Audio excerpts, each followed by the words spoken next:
Hey guys, Nary here from Drakewing Gaming, and today I bring you the demo for a Changeling Tale. And I'm pretty sure this is like Scotland, I believe. Very similar terrain. Alright, take me to the demo. Ooh, nice main menu. Ooh, guys, I think we're in for a real treat. Let's see, there we go. Oh my god, that music is amazing.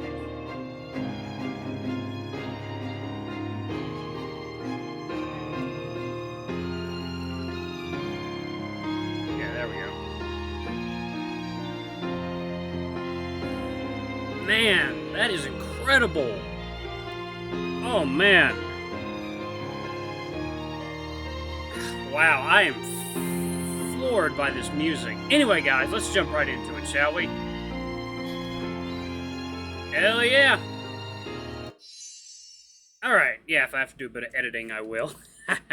Okay.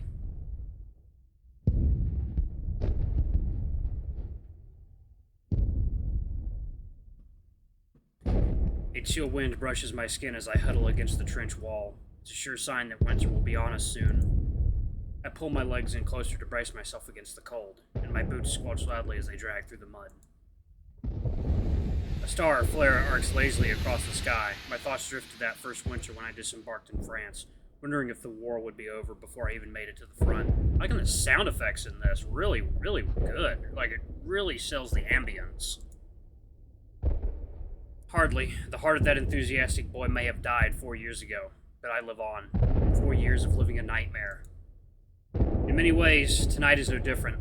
The distant thuds of shell fire, the occasional crack of a rifle shot piercing the air, the devil's lullaby. But the fire is sporadic and rote as dawn approaches. There is to be a ceasefire today, or so we are told.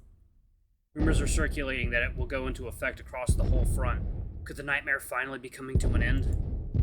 I tell myself I should feel joy, relief, hope, something. But those feelings elude me. The other lads are silent as well.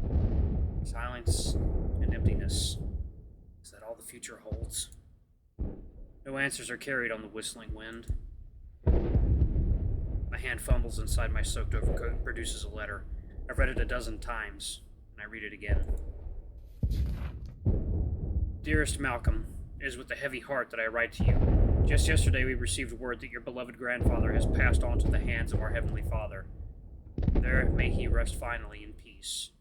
Your grandmother assures us that she will be fine, but we know that whilst life on the farm is quiet, it is also full of duty. We fear she will be unable to make ends meet without assistance, particularly in these troubled times.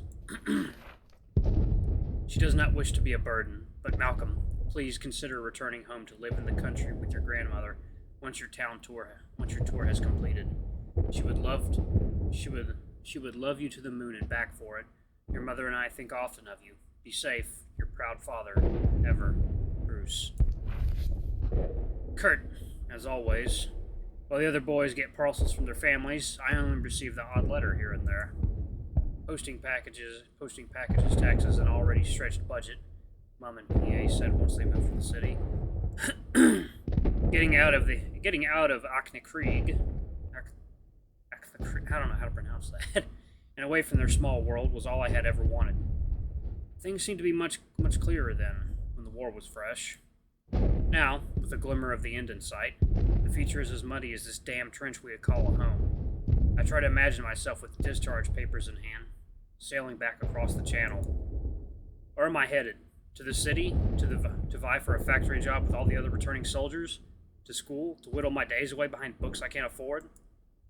Or, after everything, am I really destined to spend my days back on the old family farm?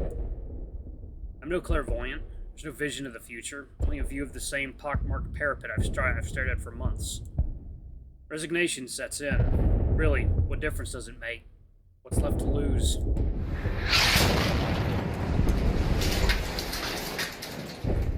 My heart skips a beat. Dirt patters onto my helmet as if to rattle me out of my thoughts, and I curse myself for considering a future I may not yet live to see. My grip tightens on my rifle and I hunker down, counting the precious minutes until I can set the weapon aside for good.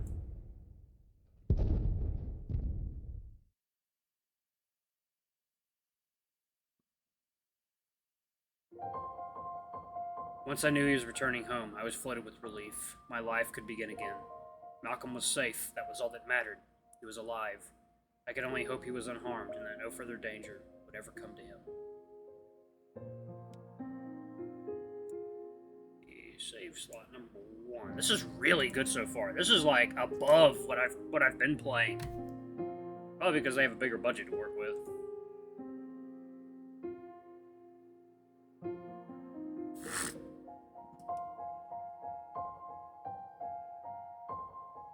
Ooh, getting goosebumps.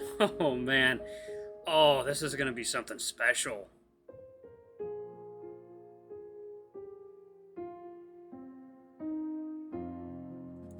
Oh god, I can't wait! Apparently you get to date Nessie in this? Or something similar to Nessie. I don't know. I think that's pretty cool though. Hell yeah, we're gonna bang Nessie.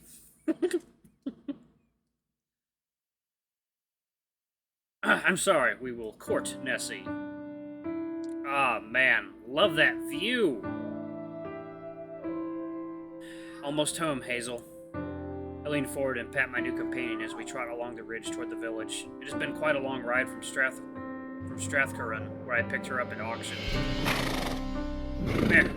The mare offers a disapproving snort as if to say this is clearly not her home. There you go, lower that just a tad. Just a tad. Home. Away the word in my mind. Is it truly my home anymore? I've trod up and down this road almost all my life, but that feels like it was ages ago. All around us, the foothills roll musically, like lines in a songbook.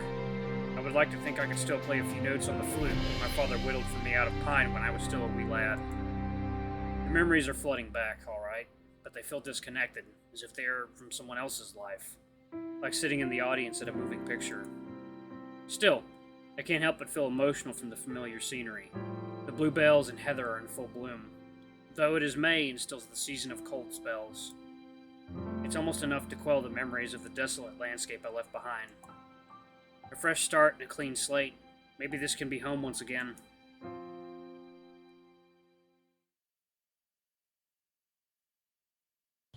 Stag and Nanny, Inn and Free House. The sky is getting dark as we finally make our way into Auchnacreag. The humble cluster of aging dwellings beckons us in, a cozy oasis in the raw landscape of the highlands. As we navigate the well-trodden path, I realize that something feels off.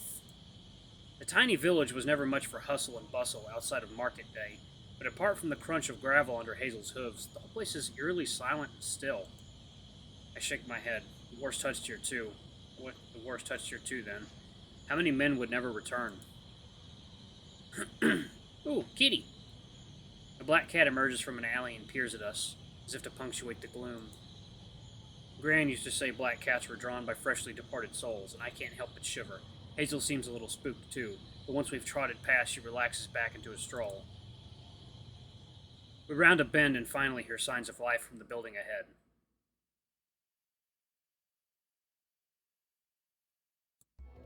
The Stag and Nanny, of course, defiantly merry even in the toughest of times.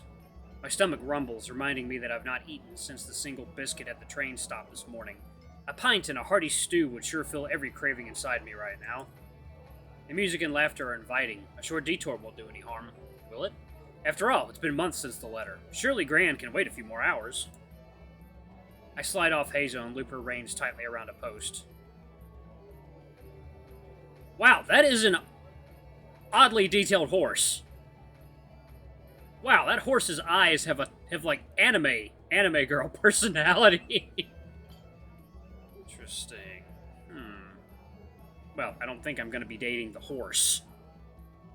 Although those eyes tell me that maybe that is an option down the line. That's...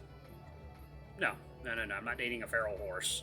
If you turn into a horse girl, or a horse guy, you know, then we'll have a conversation about that. Anyway. Tightly, because I'd quickly learned she's a sour girl, almost petty in her erratic behavior, and apparently why I received her at such a fair bid. She glares at me disapprovingly. Oh yeah, this horse definitely has a personality. Buck up! I'll be treating you well enough. It's just a quick stop, love. I'll be out in a jiff. And sober, too. She huffs skeptically. Well, probably. Mostly. Ah! Shadow people!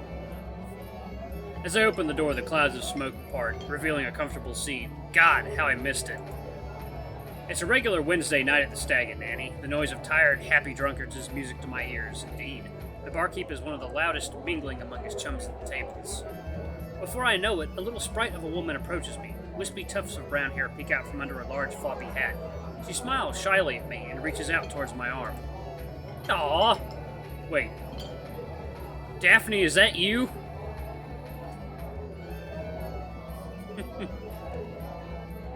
Hat girl, okay. Welcome home, soldier. Oh, why, thank you. She blushes and her voice becomes quiet and drowned out by the commotion. So, how does it feel to be... I'm sorry? She blushes even harder and takes a deep breath. Ah! But before she can finish her thought, I am grabbed by the barkeep. His handshake is firm and benevolent. Let's say right here. Oh, I love how lively everything is. This is fantastic. Oh, God. Oh, can I even do a Scottish accent? Oh, God. Oh, please. I'm going to try and do a Scottish accent. Please, no one get offended by this. If this sucks, please let me know in the comments. Oh, this is going to be terrible. I just know it. I think it's Bulgaria. Okay. Alright, here we go. I'm going to do it. Another one home. Good to see you, lad. Oh, I sound like a pirate. Oh, fuck. I have to do that voice now. That sounds terrible. I got to do it. And you, a sight for sore eyes and looking sharp as ever. Bulgaria pulls me in and gives me a hearty slap on the back. We're all right proud of you, my boy. It's good to have you back. It's a relief to be here. I mean it. All my worries have wafted away, mingling into the room's smoke-filled haze. Bulgaria steps back and studies me from head to toe. It feels like an officer's inspection, and instinctively my body snaps to attention. He nods. You were but a wee lad when I served you your first brew. Let me pour you another. A beer for a man. As Bulgaria heads to the bar, the others gather around to congratulate and welcome me back. It dawns on me I am still in uniform, identifiable as a homeowner, as a homecomer, a survivor. I spot similar welcomings throughout the bar, and wonder who I might remember. I hadn't seen any of my friends since before the war. They separated most of the recruits from town into class regiments and scattered us leagues apart. There are a few recognizable faces, older gentlemen I know by looks, not by name, but most of the pub-goers are an elderly sort. Absent are the lads my age with whom I'd raise a ruckus. Alright, the alarm just went off. I'm gonna save it right there. Thank you guys so much for watching. This is a Changeling Tale demo. This is the demo, not the full game. Hopefully when the full game comes out, it will carry over the progress from the demo, because this looks very close to being finished. Like, this is a the production values on this are fantastic. I love the other visual novels that I play, but this one, to me, it seems, is just closer to being finished. And you can definitely tell. But anyway, guys, thank you so much for watching. Don't forget to like, comment, subscribe, and ring that notification bell. And until the next video, I love you all. I'll see you next time.